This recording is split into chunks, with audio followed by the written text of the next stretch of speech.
Awesome. So thanks for tuning in, guys. We're here with Martin. He's a senior mortgage advisor with Motif Mortgage. Um, we speak a lot in the office, and he's always been an awesome resource for me. So I thought we'd just touch base on something I'm getting a lot of that I hadn't early in my career, just because the interest rates were so stable for so long that this didn't make a whole ton of sense to do. But now that they're higher than they have been for the past decade or so, I'm hearing a lot about assumable mortgages, and clients are coming to me with questions about that. So, yeah, first, do you want to run through maybe what an assumable mortgage even is? Very much so. So, in simple terms, you're basically buying a property by taking over the seller's mortgage. You're assuming the payments, the interest rate, and the remaining term of the loan. Oh, okay, very cool. So you're not going out and originating a new loan. The loan in place, you're taking over just like you'd like take over payments on a car or something similar to that effect. Correct, yes. So the buyer is not going to another mortgage company. He's now going to the seller and trying to go to the seller's lender to assume that existing mortgage.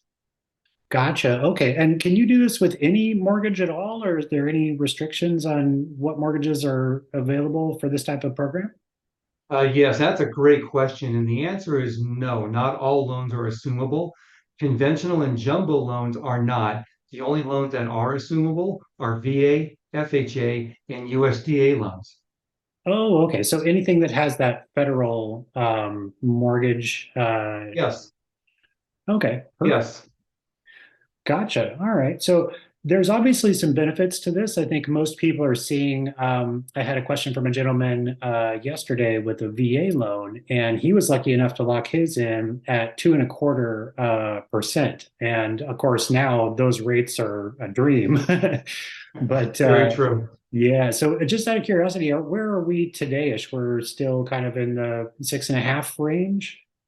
That's a great question as well. Unfortunately, for the past week or so, interest rates have been on the upswing. There's a lot of things happening right now economically, and interest rates have been bouncing up. The good guy rate right now is hovering around 7%. So we have seen a pretty decent increase in interest rates from where we were back probably about a month or two ago in the low 6% range.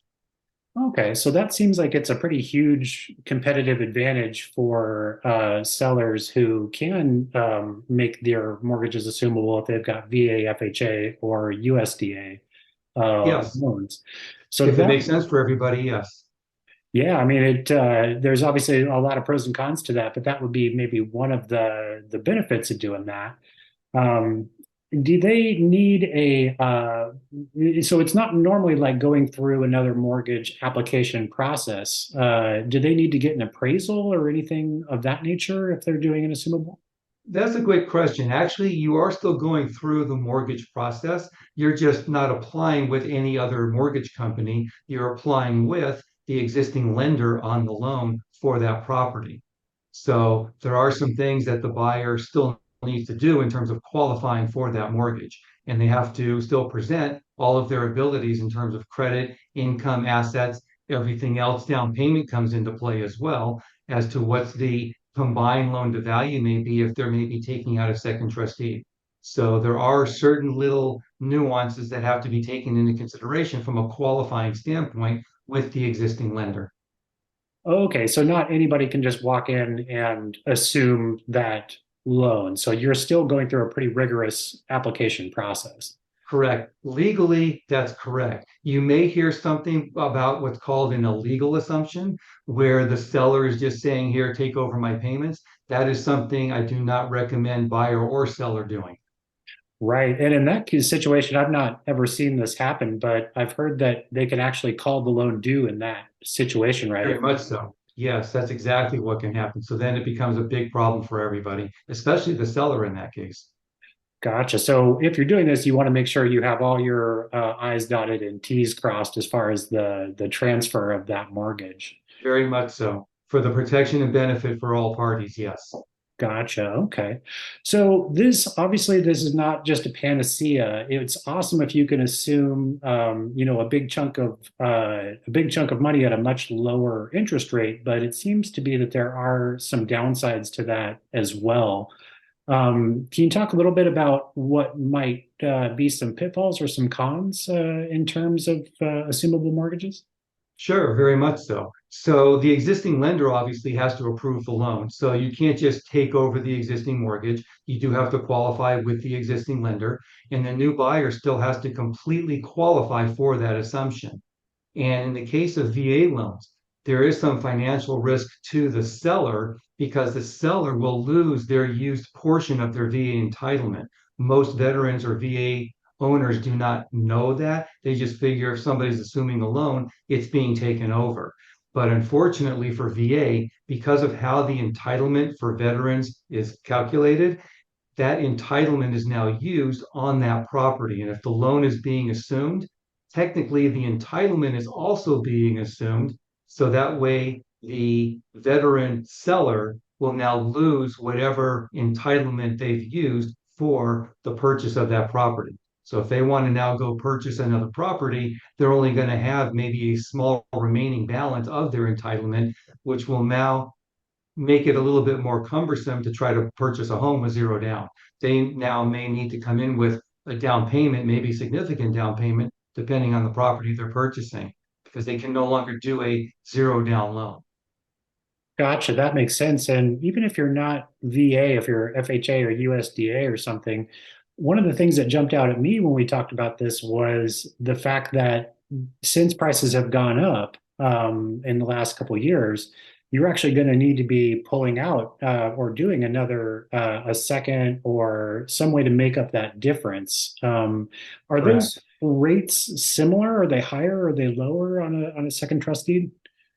Interest rates on second trust deeds are definitely higher. Right now, seconds, there are either fixed or adjustable rate mortgages for second trust deeds, but they're hovering in the upper nine, sometimes 10% range, depending on your credit score and what's called the combined loan to value.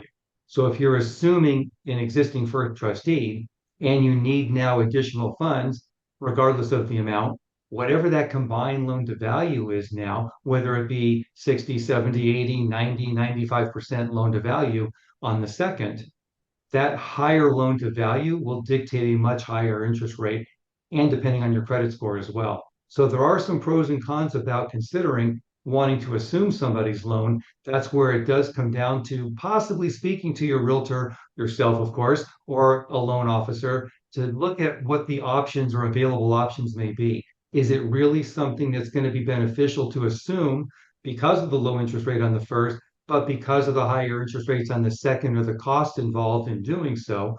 Or is it just more simple and beneficial to the buyer to be able to just qualify for a new loan from an overall standpoint to create lower payments and benefits to that buyer? That makes a lot of sense because the benefit to the seller seems to me, from a marketing perspective, would be either to do a buyer credit to the seller or to have a larger purchase price. But then you can start to run into appraisal issues, it seems. Would that be the case? Because I mean, if you're just because you can get a buyer to pay that doesn't necessarily mean that the property's gonna appraise for that amount. Correct, exactly. That's a great point. So keep in mind, just because you're assuming a loan doesn't mean that you may not need an appraisal. So if you're coming in with a significant down payment, depending on the terms and qualifications of the existing lender, they may not require an appraisal. However, if you're coming in with a small down payment or having to take out a second trust deed, the lender of the second trust deed will require an appraisal, and most likely the existing lender, if now your combined loan to value is very high and you're taking on that second trustee, in order to make sure that you're meeting their guidelines with regard to the combined loan to value setup for the assumption of the first trustee, they may also require their own appraisal, most likely. So it's possible you may need two. Oh wow, yeah. And they're not really expensive, but getting hit with two doesn't sound like fun and from the It can buyer's be. I mean, perspective. appraisals right now are covering anywhere from 500 to 700 bucks a pop. So it could cost a couple of bucks if you needed at least one, possibly two appraisals, depending on the situation with the lenders. Gotcha, that makes sense. And I was thinking as kind of a different way to structure that. I've seen a lot of people talking about doing maybe a buyer credit to the seller, but that also is disclosed to the lender and factors in, right? You can't kind of that wouldn't be a particular workaround to do a credit because then that's disclosed to the lender, and then is Yes. is that the case? Very much so. Actually, it's funny you bring that up because I just did a loan where the buyer was crediting the seller to get their offer accepted, to make theirs the highest and best offer. So normally in a situation, you would request the seller to credit the buyer for their closing costs or things of that nature. And now because of how competitive the market is, because of the low inventory, buyers are now trying to entice sellers to accept their offer.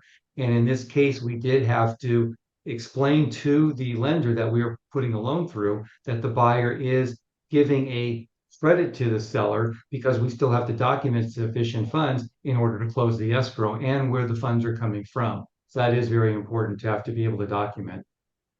Gotcha. That makes a lot of sense. So it seems like kind of a niche thing for a lot of sellers to be able to do this if they do have an assumable mortgage. But there's definitely maybe some other options out there if they're going on to purchase, especially if they're VA, if they're going on to purchase.